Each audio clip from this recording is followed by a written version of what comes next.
성도 여러분, 안녕하세요.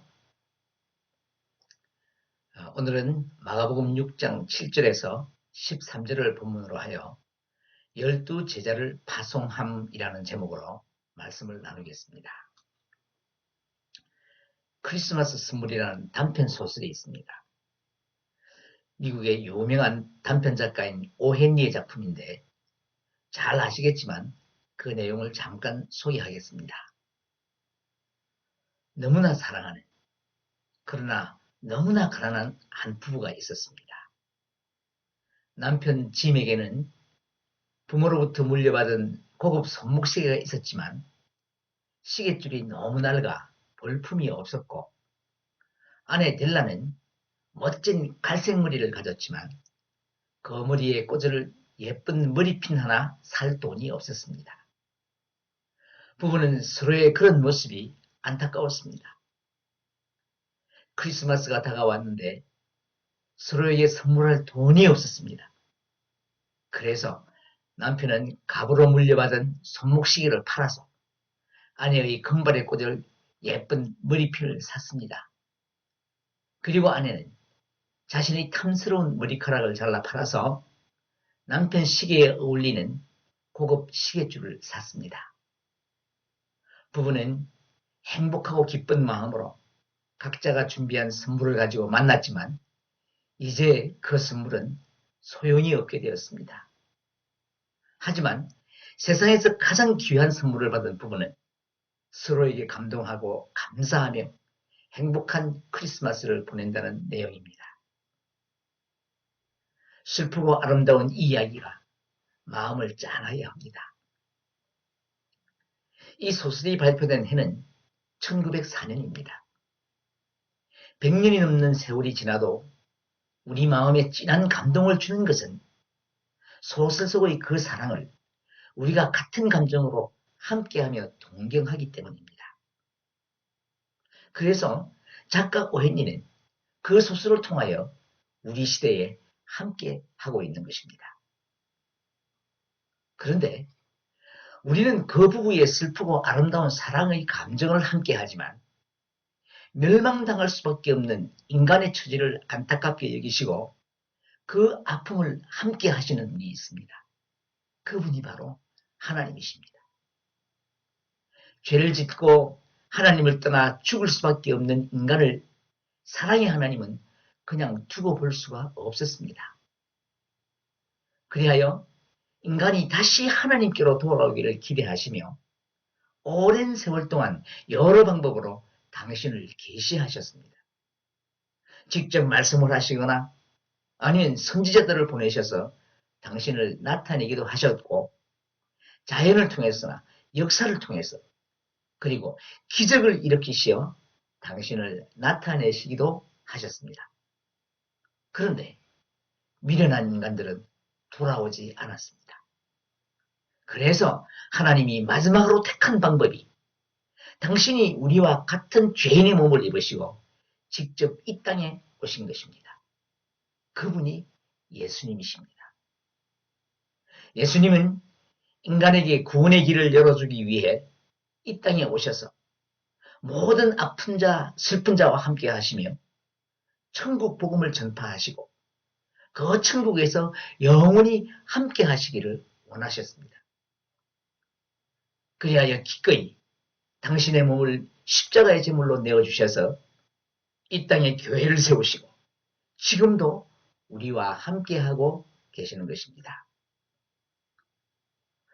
오늘 본문은 예수님이 이 세상 모든 사람들과 함께 하시기를 원하시며 그들에게 천국 복음을 전파하기 위해 12제자를 파송하는 내용입니다.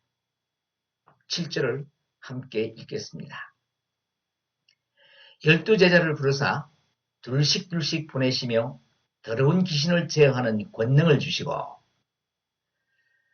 여기서 부르사라는 말의 헬라어는 무엇을 위하여 부른다 혹은 초청하다라는 의미이며, 보내심이라는 말은 무엇으로부터 분리하여 보낸다는 뜻을 가지고 있습니다.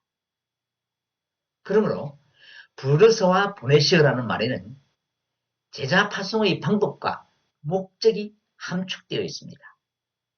즉 예수님을 따르는 많은 무리 중에 12제자만을 따로 구별하여 불러서 복음 전파의 사역자로 파견한다는 말입니다. 그리고 그 현장에는 이제 주님이 동행하지 않습니다. 이 사실로 미루어 보면 예수님의 제자란 주님의 초청을 받아 주님으로부터 세움을 받고 파송을 받는 사람입니다. 그러므로 제자는 세상에 나아가서 예수님을 대표하는 자로서의 사명을 가지고 복음을 전파하여 다른 사람들을 그리스도에게로 초청하는 삶을 살아야 하는 것입니다. 그리고 또 한 가지 우리가 알아야 할 것이 있습니다.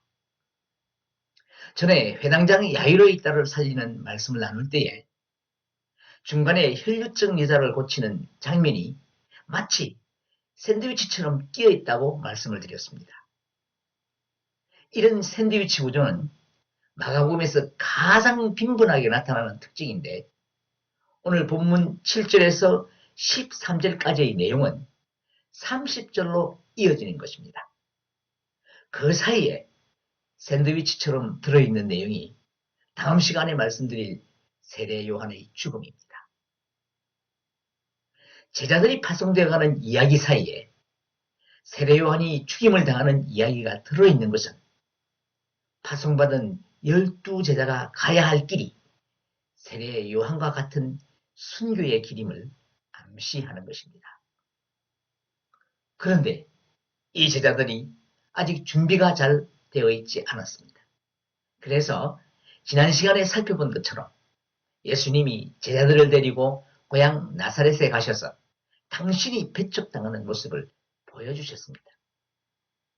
그것은 세상에 나가서 복음을 전해야 할 제자들에게 하나님의 일을 할 때는 고향이나 가까운 사람들에 의해서도 배척당하는 일이 있다는 것을 실제로 보여주시며 그들을 준비시킨 것입니다. 아울러 오늘 본문의 샌드위치 구조로 통해 배척당할 뿐만 아니라 고난을 겪고 붙잡혀 죽음에 처할 수도 있다는 사실을 간접적으로 알려주는 것입니다. 이런 준비를 모두 시킨 후에 제자들을 둘씩 짝을 지어 내보내십니다. 둘씩 짝을 지은 것은 복음 사역에 있어서 상호간에 도움을 주는 협력을 강조하는 것이며 동시에 복음을 듣는 자에게 신뢰감을 주기 위한 방법이었을 것입니다. 하지만 이보다 더 중요한 이유는 복음을 거절하는 자들에 대한 증거와 관련하여 증인의 최소 인원을 확보하기 위한 것입니다. 신명기 율법에 의하면 유대인에게 있어서 최소한의 증인의 수는 둘입니다. 그래서 마태복음 18장 16절에 보면 형제가 죄를 범하면 먼저 개인적으로 권면을 하고 그래도 듣지 않으면 한두 사람을 데리고 가서 두세 증인의 입으로 말마다 확정하게 하라고 말씀하셨습니다. 또 예수님이 제자들을 둘씩 짝을 지어 보내신 것은 최소한의 공동체를 형성하신 것입니다. 공동체란 운명이나 생활, 목적 등을 같이 하는 두 사람 이상의 조직체를 말하는 것입니다. 그러므로 제자들의 집단은 생사 운명을 같이 하며 복음을 전하는 공동체입니다. 그래서 주님은 기도할 때도 합심하여 기도하라고 하셨습니다. 마태복음 18장 19절 20절을 함께 읽겠습니다. 진실로 다시 너희에게 이르노니 너희 중의 두 사람이 땅에서 합심하여 무엇이든지 구하면 하늘에 계신 내 아버지께서 그들을 위하여 이루게 하시리라. 두세 사람이 내 이름으로 모인 곳에는 나도 그들 중에 있느니라.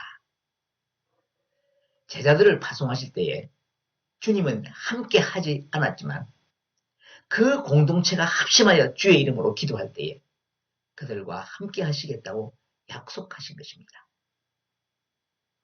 그리고 예수님은 제자들과 동행하지 않는 대신에 그들에게 더러운 귀신을 제어하는 권능을 주셨습니다. 즉, 당신의 권능으로 그들과 함께 하시겠다는 말씀입니다. 이것은 매우 중요한 사실입니다. 하나님이 우리를 택하셔서 주의 제자로 살아가게 하실 때에는 그냥 세상 속에 던져놓은 것이 아니라 세상을 감당할 수 있는 힘과 능력을 함께 주셨다는 것입니다. 그러므로 부름받은 성도들은 주신 권능으로 세상에서 귀신을 물리치며 하나님의 영광을 드러내는 삶을 살아야 하는 것입니다. 왜냐하면 우리가 사는 세상은 어두움의 세력인 공중권세 잡은 사탄의 권세와 영적 전쟁을 하는 전쟁터이기 때문입니다. 그 전쟁터는 우리의 일터일 수도 있고 이웃이나 심지어 가정일 수도 있습니다. 이런 우리가 살아가는 세상을 베드로 사도는 마귀가 우는 사자같이 두루다니며 삼킬 자를 찾는 세상이라고 했습니다. 베드로전서 5장 8절 9절을 함께 읽겠습니다. 근신하라 깨어라 너희 대적 마귀가 우는 사자같이 두루다니며 삼킬 자를 찾나니 너희는 믿음을 굳건하게 하여 그를 대적하라. 이는 세상에 있는 너희 형제들도 동일한 고난을 당할 줄을 알미라. 그러므로 신앙으로 철저하게 무장하지 않으면 언제 어떤 유혹에 걸려 넘어질지 모릅니다. 그래서 성도는 항상 영적으로 민감해 있어 세상을 분별해야 합니다. 그리고 이렇게 영적으로 민감해지려면 항상 기도하며 하나님의 권능과 함께 해야 하는 것입니다. 따라서 성도는 오직 하나님 앞에 엎드려 기도하지 않고는 세상에서 바로 살 수가 없습니다. 나중에 살펴볼 마가복음 9장을 보면 입에 거품을 불고 물에도 들어가고 불에도 넘어지던 귀신 들린 아이를 그 아버지가 제자들에게 데려왔으나 고치지 못했습니다. 그들이 파송받을 때에 예수님이 분명히 권능도 함께 주셨는데 고치지 못한 것입니다. 예수님이 오셔서 그 아이에게 들린 귀신을 쫓아내자 제자들이 왜 자기들은 쫓아내지 못했는지를 예수님께 물었습니다. 그때 예수님이 하신 말씀이 기도 외에 다른 것으로는 이런 종류가 나갈 수 없느니라 라고 하셨습니다. 사랑하는 여러분, 지금 우리는 어둠의 권세를 잡은 악한 영들과 매일 전쟁을 치르고 있습니다. 그런데도 이런 전쟁터에 있다는 사실조차 모르고 안일하게 살아갈 때가 참 많습니다. 이제 우리의 영안을 열어 현실을 직시해야 합니다. 그리고 탄식하며 애통하며 기도해야 합니다. 이것이 이 시대를 극복하기 위한 성도들의 사명인 것입니다. 예수님은 이런 악한 세상 속으로 제자들을 파송하시며 몇 가지 주의해야 할 것들을 명령하십니다. 8절부터 10절까지 함께 읽겠습니다. 명하시되 여행을 위하여 지팡이 외에는 양식이나 배낭이나 전대의 돈이나 아무것도 가지지 말며 신만 신고 두벌도 입지 말라 하시고 또 이르시되 어디 있든지 누구의 집에 들어가거든 그곳을 떠나기까지 거기 유하라. 여기서 주님은 허용되는 두 가지와 금지하는 두 가지를 말씀하십니다. 허용하신 것은 지팡이를 가지는 것과 신을 신는 것입니다. 자, 그런데 마태복음과 누가복음의 병행 구절에서는 지팡이와 신발도 가지지 말라고 기록되어 있습니다. 자, 그렇다면 공간복음서의 이러한 차이는 어떻게 설명할 수 있을까요? 결론부터 말씀드리면 이것은 모순이 아니라 복음서 기자들의 강조점의 차이라고 말할 수 있습니다. 지팡이는 외부의 위협이나 공격으로부터 자신을 보호해주는 기능과 장거리 여행 시에 걸음을 가볍게 해주는 기능을 하는 것입니다. 마태와 누가가 지팡이를 가지지 말라고 기록한 것은 첫 번째 기능에 관점을 두었기 때문입니다.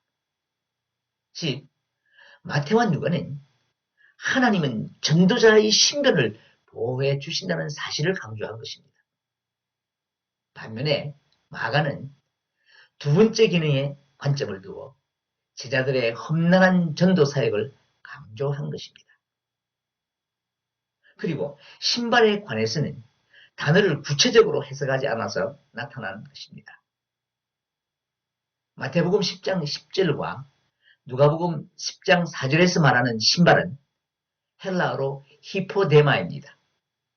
이것은 발바닥과 발등을 모두 덮을 수 있는 고급신을 말하는 것입니다.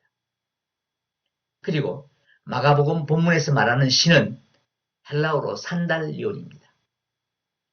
이것은 발바닥만 보호하는 일반 사람들이 신었던 신발입니다. 그러니까 예수님은 사치를 위한 고급 신은 가지지 말아야 하지만 여행에 필요한 평범한 신은 허용하신 것입니다.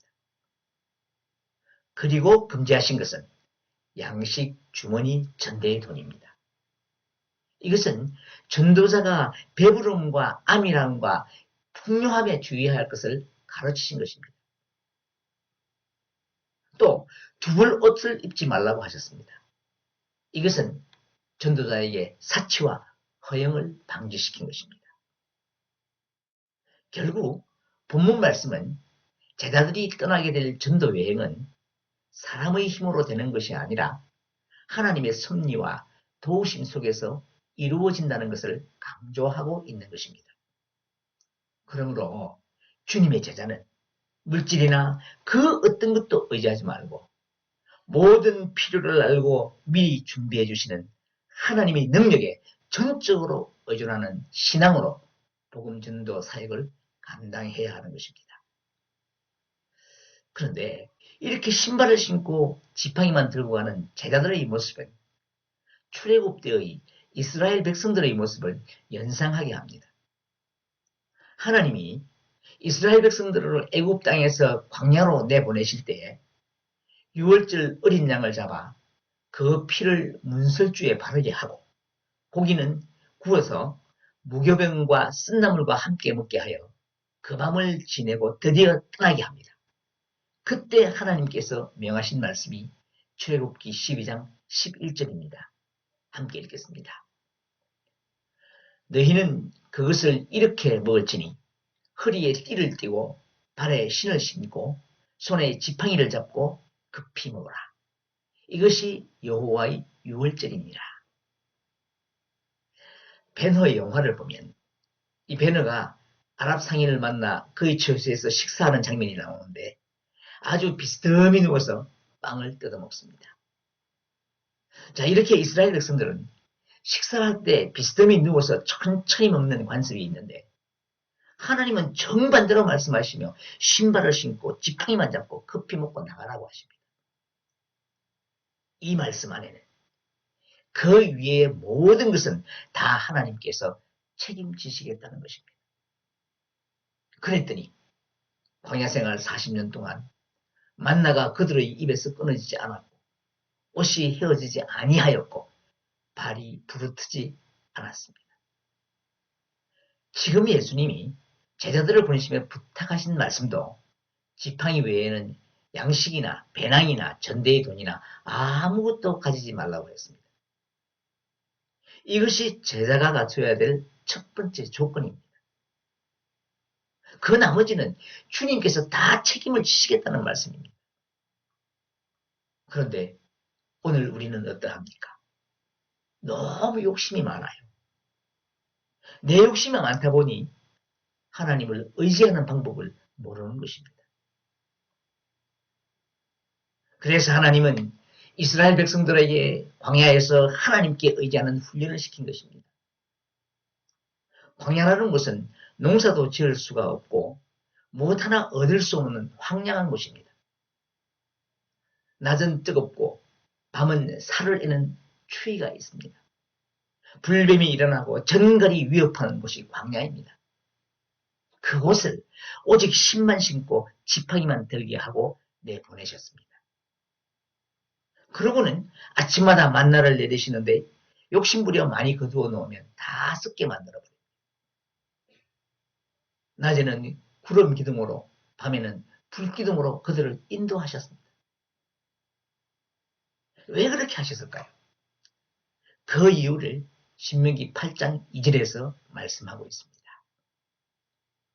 내 하나님 여호와께서 이 40년 동안에 내게 광야길을 걷게 하신 것을 기억하라. 이는 너를 낮추시며 너를 시험하사 내 마음이 어떠한지 그 명령을 지키는지 지키지 않는지 알려 하심이라. 40년 동안 광야길을 걷게 하신 것은 오직 하나님만을 의지하도록 훈련시켰다는 것입니다. 지금 예수님도 12사도들에게 바로 그 훈련을 시키시는 것입니다. 이들은 나중에 이 땅에 교회를 세울 중요한 사명을 가진 사람들입니다. 그래서 신만 신고 두벌 옷도 가지지 말고 양식이나 배낭이나 전대의 돈이나 어떤 것도 가지지 말고 오직 하나님만 의지하라는 것입니다.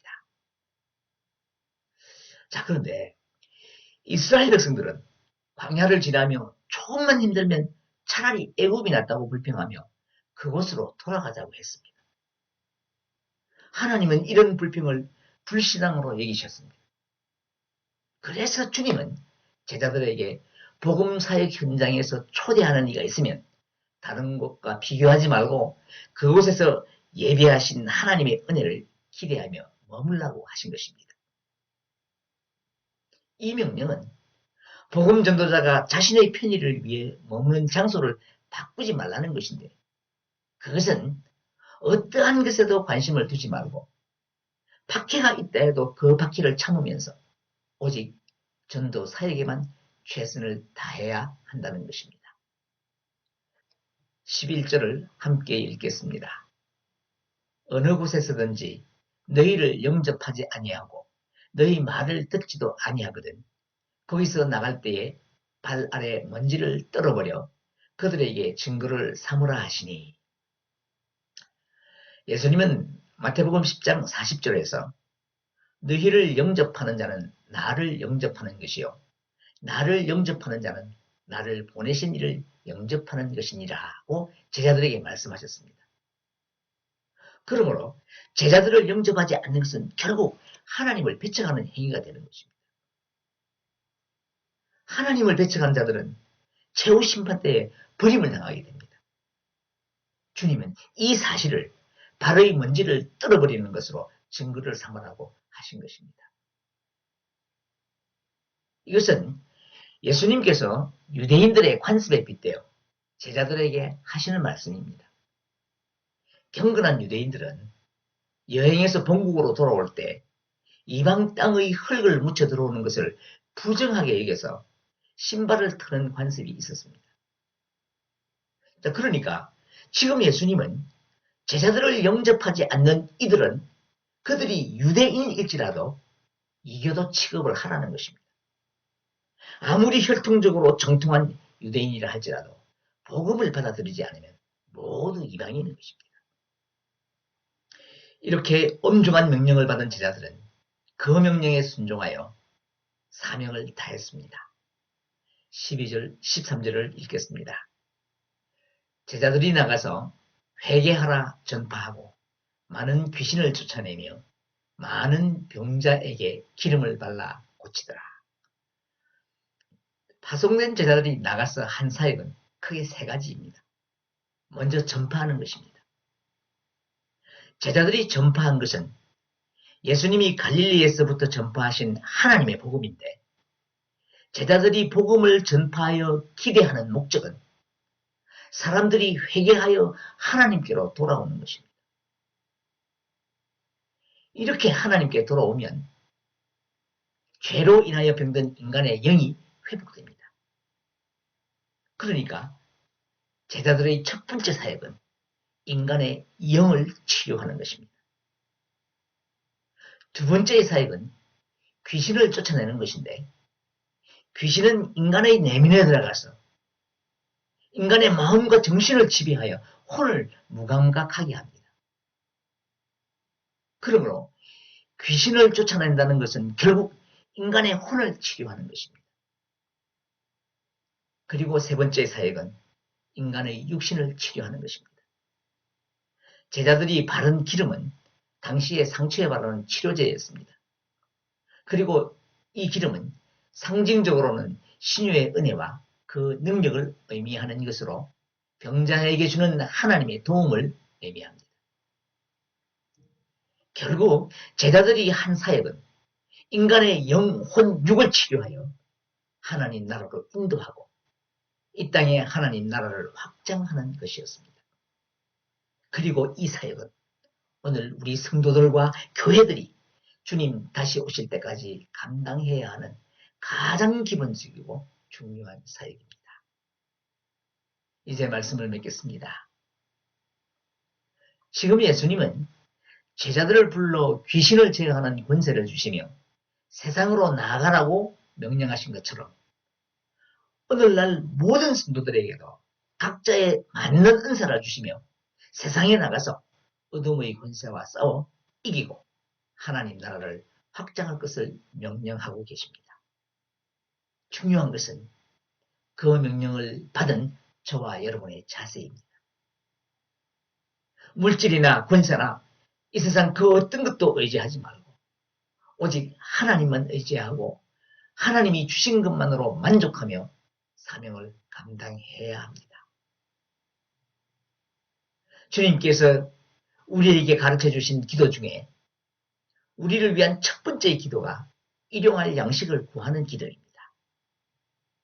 그것은 우리의 삶을 위해 하나님께서 베푸시는 가장 놀라운 은혜가 일용할 양식이기 때문입니다. 그리고 그 양식은 육신을 위한 양식이기도 하지만 예수님 자신이 우리의 일용할 양식임을 반드시 기억하셔야 합니다. 사랑하는 여러분, 예수 그리스도 한 분만으로 만족하며 사는 것이 성도의 가장 기본적인 자세임을 기억하시고 이 한 주간도 주님과 함께 하시며 부족함이 없는 부유한 삶을 살아가시는 여러분 되시기를 축복합니다.